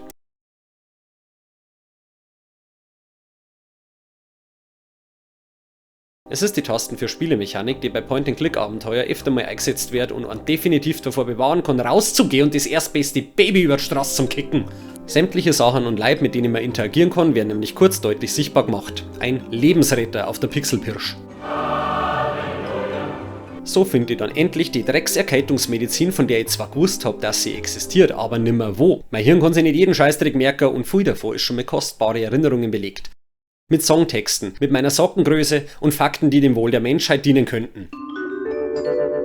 Als Scheißtage wurden in Süddeutschland und Österreich unter Knechten und Dienstboten die zusätzlichen 1 bis 3 unbezahlten Arbeitstage bezeichnet, die von ihnen beanspruchte Zeit für die Verrichtung des Stuhlgangs während der vereinbarten Anstellung ausgleichen sollten. Damit lasst sich das reidige Riesenreptil ruhig stellen und wir nehmen mit, was wir nur kennen. That cough medicine has knocked him out like a light. Was in dem Fall aber nur der Feuerlöscher ist, weil sich der Simon immer noch nicht am Drachen vorbeigetraut. I'm not going past him. If he wakes up, I'll be toast again. Die Entwickler wollten unbedingt nur ein überflüssiges und physikalisch einfach saufreches Rätsel einbauen. Wir klettern also aufs Dach von der Höhle und fischen mit Hilfe von unserer magnetischen Angel das Gold aus dem Drachenhort nach oben. This is silly. Everyone knows gold isn't magnetic. One eternity later. That wasn't much of a hoard. Und wie viel hat uns das jetzt eingebracht? 24 gold pieces. Alles klar, danke fürs Gespräch. Jedenfalls haben wir jetzt nach all den Strapazen endlich ein Geld, um uns Graffi zum kaufen. Damit wir unser Inventar nicht wie im echten Leben mit nutzloser Scheiße zumüllen, lasst uns das Spiel aber nur kaufen, was wir wirklich brauchen können. Ein Hammer, It comes with a free nail. zu dem es einen gratis Nagel gibt und ich kann nicht mehr, wenn ich mir das im Obi-Prospekt vorstelle, und den White Spirit, also Terpentin. Was sich beim Kauf ungefähr so anhört wie ich damals in Schottland, als ich Iron Brew entdeckt habe. It's a jar full of rather disgusting smelly liquid. I would like to buy this. Mit dieser Wahnsinnsausrüstung im Gepäck begeben wir uns hinter die Hütten vom Sumpfling und davon beobachten wir Simon zum ersten und vermutlich letzten Mal in seinem Leben Apps nagelt. Habe ich den Witz schon gemacht? Ach, egal. Danach gehen wir einen Bildschirm weiter, entdecken Skull Island und sammeln endlich unseren Froschfluch ein. Bevor wir zurück zum Druiden gehen, erledigen wir aber noch eine Sache. Wir besuchen noch unseren Kumpel Baum und rubbeln mir am Rinden sauber und ich mag nicht, wie sich das anhört. Wir polieren sein Borken, wir reimen ihm sein, ja sag einmal, Wir entfernen das aufgesprühte Kreuz mit Hilfe eines chemischen Reinigers von seiner Rindenschale durch kreisförmige Bewegungen, ähnlich wie beim Auftragen von Politur auf zum Beispiel an Stiefel. Auch bekannt als... Ah, komm schon! Simon sagt einen Satz, den ich auch gerne mal hören darf. Your problems are solved. Und als Dank kriegen wir die versprochenen Zauberformeln. Alakazam, Hocus Pocus, Abracadabra and sausages. Das Spiel schafft es hervorragend, dass man sich als Belohnung für seine Fortschritte einfach nur noch mehr verarscht fühlt. Bevor wir uns jetzt auf ins Dorf machen, rekapitulieren wir nochmal schnell, was unsere To-Do-Listen so hergibt. Wir brauchen letztendlich den Stab von dem Nekromanten aus dem Turm im Wald, damit uns die Zauberer zum Zauberer machen. In dem Turm steht uns allerdings nur ein Boden aus dickem Holz im Weg. Wir kennen zu unserem zweifelhaften Glück ein paar Viecher, die für ein Leben gern Holz fressen und uns dahingehend wahrscheinlich weiterhelfen könnten. Denen wollten wir nur einen Mac Mahagoni besorgen und wer kann am ersten ein Holz bei sich umeinander liegen haben? Richtig. Soweit so logisch, erstaunlicherweise. Wenn wir uns aber jetzt nochmal in dem seine Bude umschauen, sehen wir nichts besonders Holziges, außer der Wind. Dadurch kam man auf die Idee gekommen, dass man hier falsch ist, weswegen ich auch eine Komplettlösung um Rat fragen habe müssen. I love these things. Ohne jeden Anhaltspunkt, Tipp oder sonstiges muss man drauf kommen, dem Holzhansel sein Feuer mit dem Feuerlöscher auszublasen. Das Einzige, was man dazu bewegen kann, ist eigentlich die pure Lust, andere Leute ins Müsli zu scheißen. Also macht man genau das und ziehen dann auch ohne jede Veranlassung an dem Haken. Ihr merkt schon, ich bin ein wenig unbegeistert von dem Rätsel, einfach weil es keins ist. Es ist quasi eine Lösung ohne Rätsel. Hier uns sagt man dann jedenfalls ein Bredel Mahagoni-Ei und macht man uns auf den Weg zu den Holzwürmer, die davon mehr als angetan sind. You got that mahogany yet, then? As a matter of fact, I have. Woodworm, attack!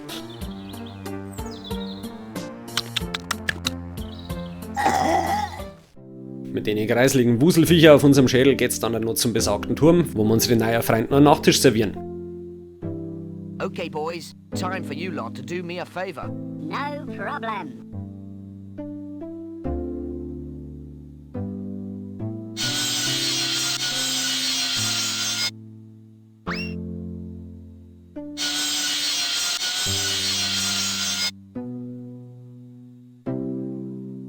Wir kommen jetzt hier zwar aus dem Turm raus und entfernen auch schon mal den Keil, der die Eingangstür verspart hat, aber erst einmal brauchen wir natürlich nur unseren Stab. Der kann jetzt nur noch weiter uns sein und wir haben glücklicherweise nur Lortern im Hut. Das ist das erste und vermutlich letzte Mal, dass der Simon was langs in der Loch... wisst was, jetzt wird's langsam langweilig. Wir steigen mal runter, öffnen den Sarkophag und ich weiß nicht, ob das schrecklicher ist, als mit der Sau umeinander zum Bläscheln, aber der Simon ist anscheinend schon der Meinung. That was a close one. Wir rennen aus, schnaufen wir einmal kurz durch und schauen wir uns das Ganze nochmal an. Wobei uns recht schnell ein Schwachpunkt auffällt, den wir schamlos ausnutzen. I've seen this done in cartoons. Das ist dann das Ende dieses ach so mächtigen Nekromanten und wir machen uns mit seinem Stab auf zu die Zauberer, um endlich ein vollwertiges Mitglied zu werden. Where did this game come from anyway? Well, it appears we underestimated the Lad Brothers. Noch ein paar kurze Formalitäten verlangen die elendigen Bastarde auch nur eine Aufnahmegebühr. All you have to do is pay the subscription fee and you're a wizard. Subscription fee? Yes. A mere 30 gold pieces for junior members. 30 Goldstücke wollen's und wir haben nur genau 21. Weil wir es leider nicht einfach gottlos verdreschen können, müssten wir jetzt nur irgendwoher Geld ziehen. Glücklicherweise wissen wir, wo ein kompletter Hort aus Edelsteine wohnt, den wir schon irgendwie zu Geld machen könnten. Aber wie kriegen wir den borderten Gradler dazu, uns einen davon zu geben? Exakt, durch den urdeutschen Akt des Zwangsgefallens. Du tust wem gefallen und er muss ihn sofort zurückgeben. Es darf ihn, glaube ich, höchstens 10 Sekunden vergeben oder so, ansonsten ist er für immer in deiner Schuld. I've got something in my inventory that you want. What's that then? Well... What's this? Happy hour at the Drunken Druid and a free voucher? How can I ever repay you? I'm sure we can come to some arrangement. Involving gems by any chance? Okay, just one though. Er gibt uns einen Edelstor, was einiges über die Bierpreise in der Dimension aussagt, finde ich, und wir finden mal endlich einen Nutzen für den zwielichtigen Typen mit seinem Flohmarktstand im Dorf. Hey, mate, you interested in a priceless gem? Give here. I'll have a look at it. Noch ein bisschen Falscherei, haben wir genug Kohle beieinander und können unsere Mitgliedsgebühr zahlen, wodurch wir endlich ein vollständiger Zauberer werden. There you are. 30 gold pieces in unmarked coins. Can I be a wizard now? Well, I suppose so. By the power invested in me, I pronounce you a wizard. That's it? Yes? No ceremonies? No. No adoring crowds, confetti, wild orgies, banners and ice cream? Not usually, no. Right then. You do get a young wizard starter pack, though. Und scheinbar ist die einzige Magie, der man sich in jeder Dimension unterordnen muss, die Magie des Geldes. Ehrlich. I found it. Da wir schon im Dorf sind, schauen wir noch bei dem stinkernden Hippie vorbei, heilen von seinem Froschfluch und er gibt uns dafür einen Zaubertrank. I guess you want that potion now. Here you are. It has the words, drink me, on the bottle. Danach muss man eventuell ein bisschen suchen und überlegen, was man mit den Zaubersprüchen eigentlich anfangen können. Bis einem einfällt, dass wir noch eine komplett vernachlässigte Hütten im Wald übrig haben, die auf unserer Schnellreisekarten übrigens von Anfang an als Hexenhütten bezeichnet worden ist und damit ein bisschen gegen das Überraschungsmoment arbeitet. Aber mei. Mittlerweile geht die Tür auf und wir sehen innen drin äußerst stolz da sitzen die Mietz und einen Besen. Ja geil, denken wir uns. Ein Hexenbesen, mit dem wir über eingestürzte Brücke fliegen können, denken wir uns. Den steckt man ein und werden dann nicht von der Besitzerin des Hauses zu einem potenziell tödlichen Zaubererduell herausgefordert, denken wir uns. Oh dear. Ain't no one ever told you not to steal from a witch. I'm a wizard. I steal from who I want. Oh, yeah? Yeah. Yeah? Yeah. You want to fight, do you?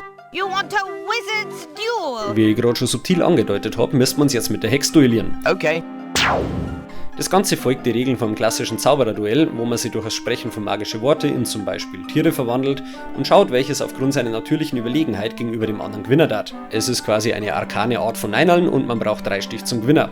Unsere magischen Formeln verwandeln uns wahlweise in eine Schlange, eine Katz, was auch immer zum Fick das sein soll, und eine Maus. Furries hätten hier wahrscheinlich den Spaß ihres Lebens. Für uns ist es eher ein Greiz, weil das ist eine Art von Rätsel, deren Erfinder sich ein Bussi mit der Schneeschaufel auf Knirschein verdient hat. Nämlich eins, das auf purem Glück und Zufall basiert. Macht ungefähr so viel Spaß wie Bertie Botts Bohnen, die je nach Glück entweder nach Händel oder nach Nasenreime schmeckern. Hier kürze ich mal ein bisschen ab, weil es mir ungelogen 8 Versuche gekostet hat, bis der Scheißdreck erledigt war. That's 3-0 to you. Wow. Well done. Does that mean I win? Sort of. Well, what do you know? I won. I guess I'll just take my prize and clear off then. Das Ganze endet dann damit, dass die schiere Widerhex uns bescheißt, gerade als wir uns mit unserer Belohnung schleichen wollen. Sie verwandelt sich entgegen ihrer selbst aufgestellten Regel in einen asthmakranken Drachen und wir haben nur eine Möglichkeit, unsere Haut zu retten. Now who's won, huh? No dragons? Did I say no dragons? Now you come to mention it, I don't believe you did. Well, I will give you a chance to defend yourself. Otherwise, it wouldn't be fair.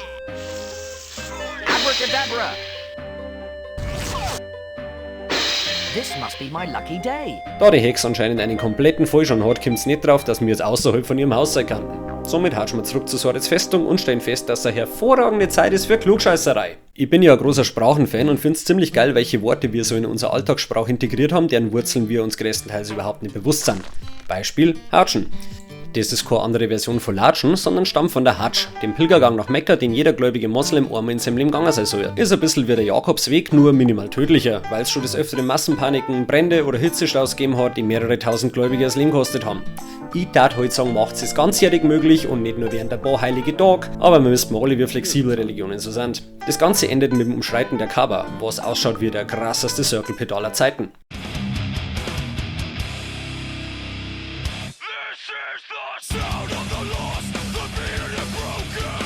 Jedenfalls, das ist die Wurzel von Hatschen, was übers Österreichische dann in den bayerischen Sprachgebrauch gekommen ist.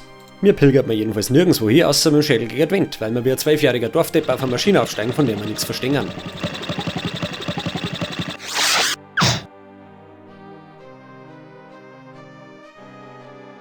Jetzt geht es also nicht vor und zurück, also können wir entweder unsere literarischen Kenntnisse nutzen, um einen Zusammenhang zwischen dem Zaubertrank, auf dem Trink mich steht, und Alice im Wunderland herzustellen, wo ein ebenso benannter Trank existiert, der Alice schrumpft und daraus schlussfolgern, dass mit Simon das gleiche passiert wird, wenn wir exen, oder wir benutzen stumpf einen Gegenstand nach dem anderen, bis wir das gleiche Ergebnis haben.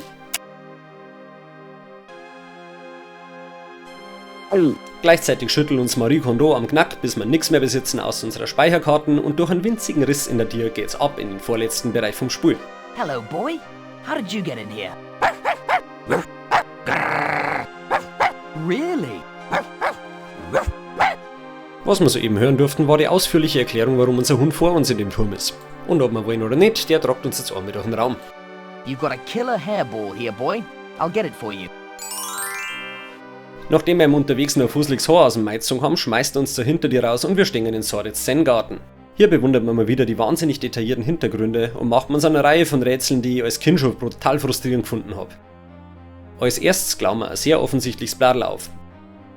Dann ein absolut nicht offensichtliches und genau genommen nicht einmal sichtbares Zinnheizel, das wir nur finden, wenn wir einen Eimer betreten. There's a matchstick in here. I'll just pick it up.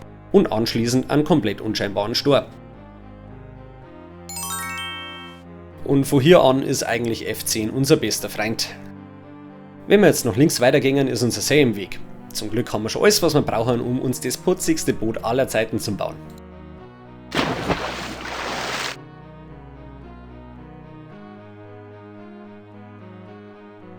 Außerdem wird es in dem Szenario teils wieder arg schwammig mit den Interaktionen. Das Boot zum Beispiel benutzt man nicht, sondern wir klicken einfach da hier, wo wir hingehen wollen.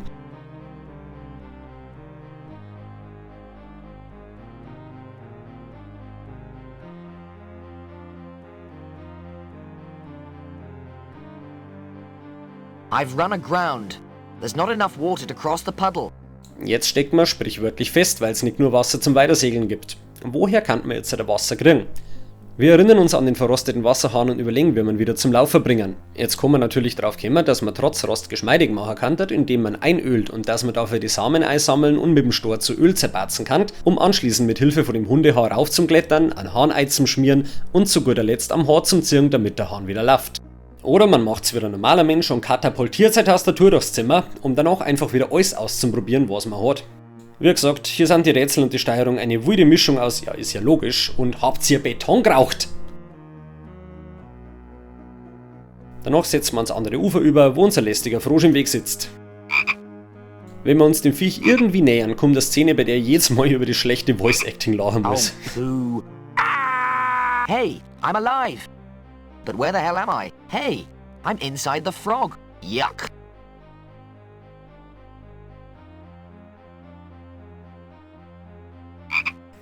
Die glorreichen 90er mit ihrem simplen Schwachsinn. Jetzt geht's mal wieder nicht weiter, also schauen wir uns mit dem Highlighter um und sehen nur Boot, Frosch, Wasser. Tatsächlich müssen wir das Wasser anschauen. There's a little tadpole swimming in it. Da drin schwimmt der Kalkwappen, den wir natürlich sofort Geisel nehmen. It looks really upset. Und das ist wieder so eine Szene, wo der Humor für mich viel besser funktioniert, weil er einfach richtig boshaft wird. Übrigens können wir die Kalkwappen nicht etwa benutzen oder sowas, na, jetzt müssen wir mit dem Frosch auf einmal reden. Ich weiß doch auch nicht. Out of the way or the tadpole gets it. Nachdem wir sein Kind bedroht haben, verzirkt er sich. Danach schmeißen wir das Viechel wieder zurück ins Wasser und fressen einen rohen magischen Schwammerl, auf dem gerade noch ein fetter Frosch gesessen ist. It's a magical mushroom with "Eat Me" written on it. Falls irgendwelche Kinder zuschauen, schleicht euch fix, der Schmarrn ist nichts für euch. Außerdem fresst's nie rohe magische Schwammerl, auf denen gerade noch ein fetter Frosch gesessen ist, nix davon kann irgendwie gut für euch ausgehen. Simon wächst davon allerdings wieder auf normale Größe zurück und jetzt dürfen wir uns wieder auf Pixelpirsch begeben. Oder F10-Drucker wie ein Wahnsinniger, sonst geht's nämlich wieder nicht weiter. Den Ast hier zum Entdecken, rein aus der Umgebung raus, ist ungefähr so leicht wie die letzte Hirnzelle in der Katz zum Finden. So bewaffnet gehen wir wieder zurück ins Erdgeschoss vom Turm, wo wir von einem der besten Terry Pratchett Charaktere begrüßt werden, bei dem jedem Dark Souls Kenner sofort der Puls auf 300 Umdrehungen gehen wird. Truhe.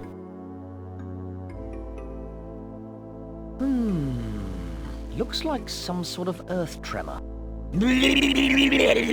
Oh dear. Das Ding verjagt uns, was in der gemütlichsten Flucht aller Zeiten resultiert. I don't know about you, but I'm out of here.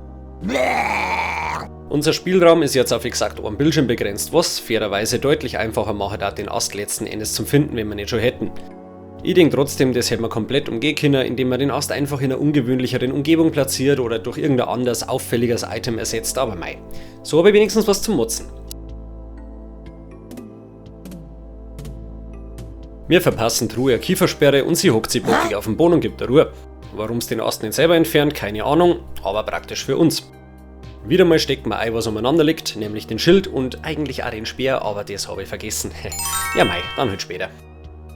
Als nächstes gehen wir in Sorits Spielzimmer, Folterkeller, die Grenzen sind da eher fließend. Schnappen wir uns die Kisten aus dem Eck und knacken wir es mit diesem Instrument hier.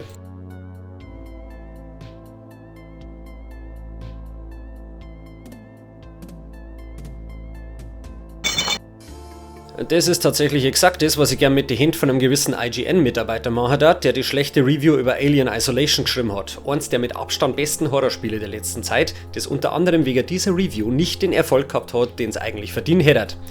Aber ich schweife minimal ab. In der Kiste waren Kerzen. There's 8 of them.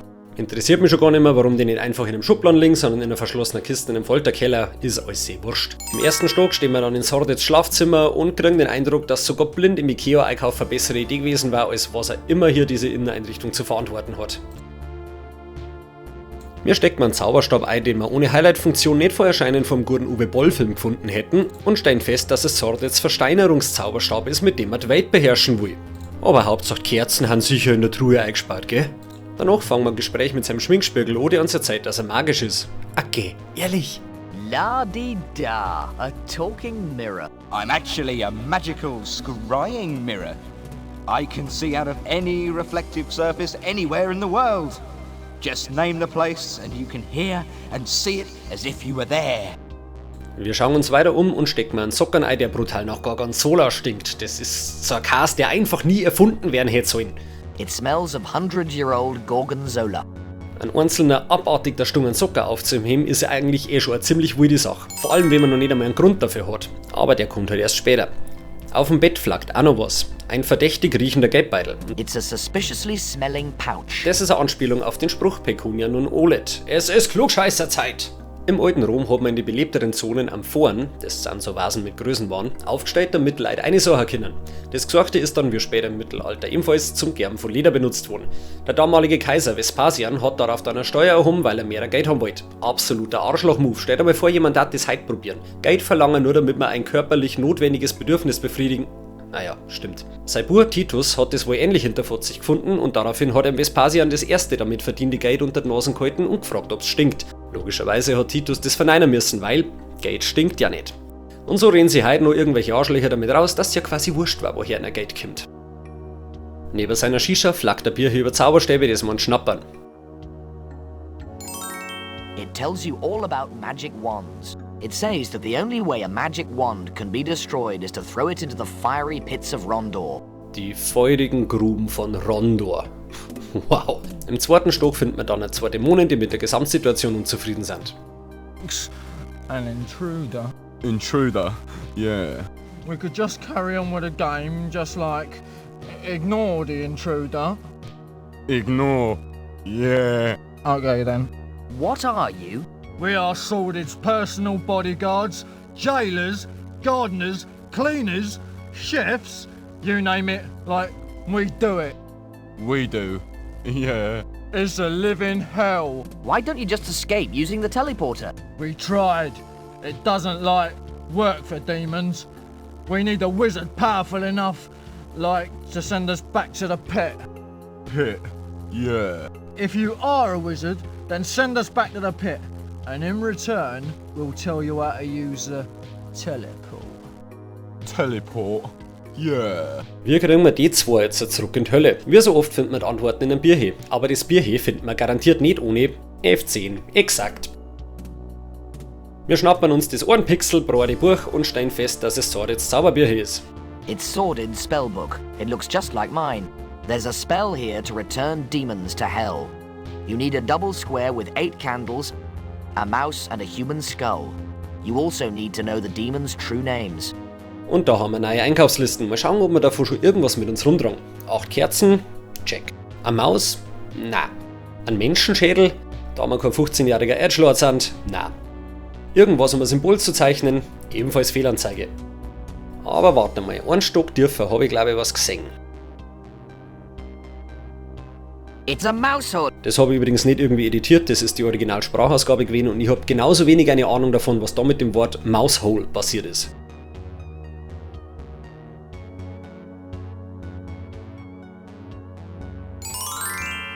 It's a small squeaky thing that likes cheese. Der Schädel ist sprichwörtlich keine zu weit hergeholte Sache. Wir schnappern uns den Speer aus dem Erdgeschoss, gehen in den Keller und stochern wir das drum von der Decken.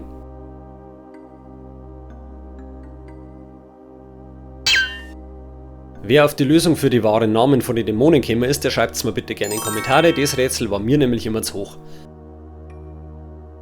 Man braucht zuerst einmal die Politur aus dem 2. Stock, um damit den Schild glänzend zu kriegen, und dann muss man denselbigen an den Haken hängen, damit der Spiegel, der ja aus reflektierenden Oberflächen rausschauen und hören kann, Max und Gerald beobachten kann. Das ist wie gesagt eine Sache, die man genau einmal von dem Spiegel hört, und wer das nicht mehr auf dem Schirm hat, ist auch geschissen. I want to spy on Gerald and Max. Why are you, like, so nervous in front of strangers, Belch Grabbit? Wouldn't you be with a name like Belch Grabbit? It's not much better than Snogfundle, really. Und wer sich jetzt halt wundert, wie man ohne Kreide oder dergleichen das Symbol malen soll, um das Ritual zu starten, der probiert wahrscheinlich genauso viel rum wie ich und hat dann einen Ohrwurm, weil... That doesn't work. That doesn't work. That doesn't work. That doesn't work. That doesn't work. That doesn't work. Wieder erwarten muss man nicht etwa einen der benötigten Gegenstände benutzen, sondern nochmal mit den Dämonen reden. Hello again. Got it sorted then. I'll just draw a quick magic square on the floor. Yeah, you can borrow my chalk. Er leiht uns seine Kreide. Er leiht uns sei... Ich bin mal kurz in meinem Happy Place, sonst beiß ich in meine Tastatur.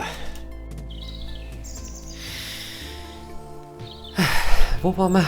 Stimmt, Deppen zur Hölle schicken. Das, wenn ihn echt gangert, ich hätte den ganzen Tag Schicht. Zutiefst beeindruckt von unsere Kreidemal- und Kerzenaufstehkünste verraten sie uns jetzt, wie wir einen Teleporter benutzen können. Just push the red button marked self-destruct and tell the machine where you want to go. It's a one-way trip, though. Einen roten Knopf drücken, alles klar, soll wir gerade noch hinkriegen. Jetzt ist Zeit für ein Ritual, das Dimmu Borgis Bühnenshow perfektionieren würde. Zabag, Zinza, Zenog, Yarmak, Zog. Onja. Und fertig ist die Laube. Wir benutzen jetzt einen Teleporter, der uns in die feurigen Gruben von Rondor schickt. Fiery pits of Rondor, please.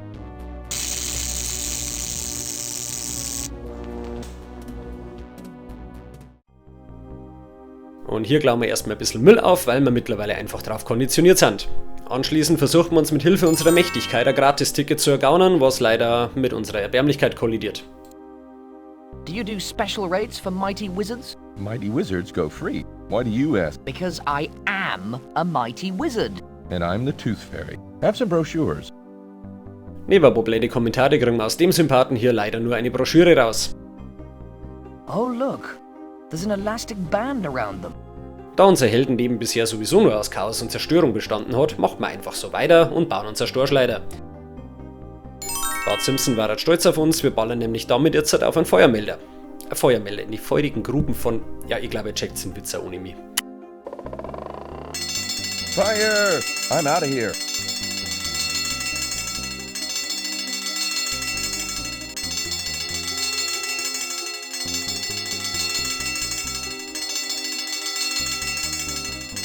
Und damit ist das menschliche Hindernis auch beseitigt. Auf dem nächsten Bildschirm steckt man nur einen Eimer mit Bodenwachs ein, weil... er steht rum und keiner passt drauf auf. It's a bucket of floor wax. Dann betreten wir die letzte Szene im Spiel und sehen endlich Sordid persönlich. When I catch the person that set off the sprinkler system, I'll roast them alive. Now, I've got to find a way to relight this damn thing. Just when I was about to finish my new wand as well. Glücklicherweise ist er abgelenkt, also ballert mir eine Ladung Magie aus seinem eigenen Zauberstab in seine kartoffelige Entschuldigung für Legend Unversteinernden. Quite ironic, wouldn't you say? Hey, slime bucket. Pasta la pizza, baby. No! That'll teach you to mess with Simon the Sorcerer. The only problem now is how to destroy the wand and save Calypso. Um jetzt endlich den Stab zu zerstören und Sordids Opfer zu retten, müssen wir aber erstmal den Gromdor wieder zum Brenner bringen. Mit Hilfe von F10 machen wir uns also auf die Suche nach einer Lösung und finden sie im Eingangsbereich.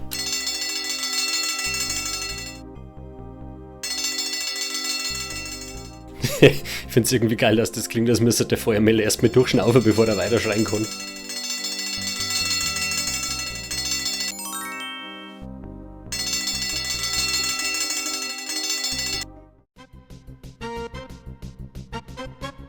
Sordid and all his magic couldn't get this thing working?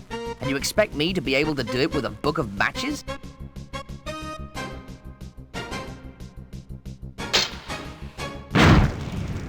Alles klar, ich werde mich nicht beschweren, dass das funktioniert hat. Zeit, den Zauberstab zu vernichten und alle Versteinerungen rückgängig zu machen. Here goes.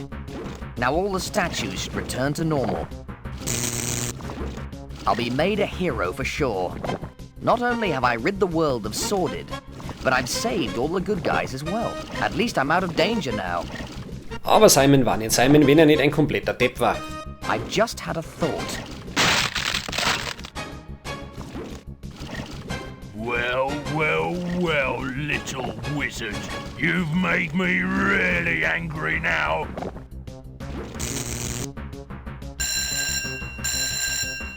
Kurz bevor Sordid der Kniehalswitz aus uns machen kann, kriegen wir allerdings einen Anruf. Und zwar von Calypso. Hello, Sordid speaking. It's some life insurance people. I want to speak to you. This is Calypso here. You did a great job with the one who we've all turned back to normal.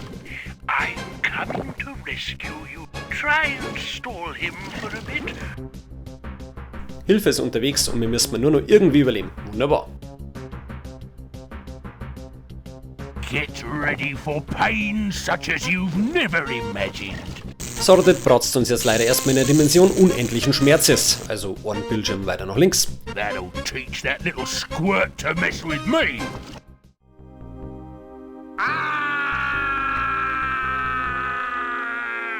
Wir haben aber anscheinend das Glück der Dummen gepachtet. Well, what do you know? Hundreds of razor-sharp spikes, and I miss everyone. Und somit stellen wir uns Sordid nochmal mit der Kraft der Frechheit. Nice try, loser.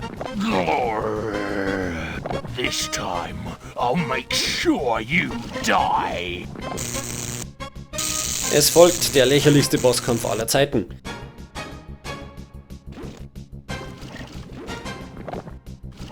Während Sordid nur irgendwelche Schattentierchen mit seinen Händen macht, schütten wir einmal Bodenpolitur vor seine Kalkstelzen und wie in einem Video, das ein bisschen zu grob für Ups die Pannenshow war, rumpelt er sehenden Auges eine, bricht sie sein Steißbein, wird von uns in die Lava gedropkickt, versteinert er zuerst und explodiert zu guter Letzt noch.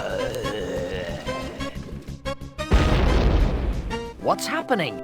Es folgt nahtlos ein Abspann, der die vierte Wand nicht nur durchbricht, sondern Miley Cyrus-mäßig mit der Abrissbirne durchdrischt. Congratulations! Well done! You finished Simon the Sorcerer! Die lebende Disco-Kugel da beglückwünscht uns jetzt zum Sieg und labert irgendwas von der Fortsetzung, auf die der Simon allerdings keinen Bock hat. Don't miss next year's sequel! Don't hold your breath. I'm not going through all that again. Phew, what an awful dream. I guess I must have dropped off. Looks like I've no say about the sequel. Und das war Simon the Sorcerer, ein Klassiker, den jeder mal gespielt haben soll, den Point-and-Click auch nur ansatzweise interessiert. Es hat definitiv seine Stärken. Das ist mit die schönste Pixelkunst, die ich jemals in einem Point-and-Click-Adventure gesehen habe. Allein die ganzen überflüssigen Szenerien. Man kann nichts damit anfangen, die dienen keinem Zweck, es ist eigentlich Verschwendung von Ressourcen, aber es ist einfach absolut schön und zeugt von Leidenschaft und Können. Ähnlich wie ein Kunststudio oder so. Und dann die ganzen Animationen, zum Beispiel die Anden da. Hätt's nicht braucht, aber einfach wahnsinnig schön. Oder die sogenannte Idle Animation, also die Ruheanimation vom Simon. Mehr der 90er geht nicht mehr. Wenn du den Typen zu lang stehen lässt, zirkt er einfach sein Walkman raus. Apropos, Musik ist ebenfalls ziemlich schön und passt von der Stimmung her meistens recht gut zur Spielewelt. Das einzige, was mir davon im Kopf geblieben ist über all die Jahre, ist allerdings das Titelstück. Also allzu viel Wiedererkennungswert hat der Gesamtsoundtrack für mich jetzt nicht, wobei die Nummer vom Outro ordentlich schippt.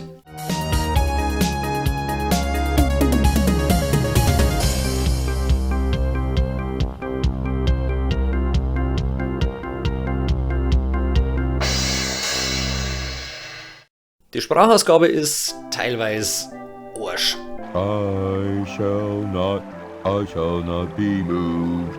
Du hast ein paar gute Sprecher und Sprecherinnen, aber ähnlich wie der Humor ist die Qualität ganz schön inkonsequent. So, you are a servant of evil. Brute force has never failed us in the past. We could just carry on with the game, just like...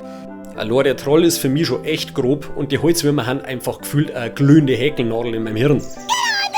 Im Holzfäller-Dialog haben sie dann leider einmal eine komplett falsche Betonung drinnen gelassen und mit sowas kannst du mich völlig narrisch machen. What's a metal detector doing in this dimension? What are you doing in this dimension? Aber das sind insgesamt eher wenig Negativbeispiele. Für 1994 war das wirklich nicht schlecht.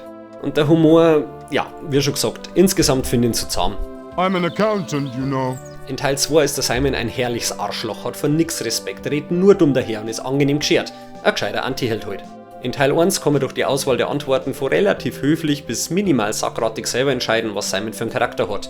Let me out of here before I chuck up. Auch nicht schlecht, aber ich mag halt meinen Drecksack aus Teil 2 lieber.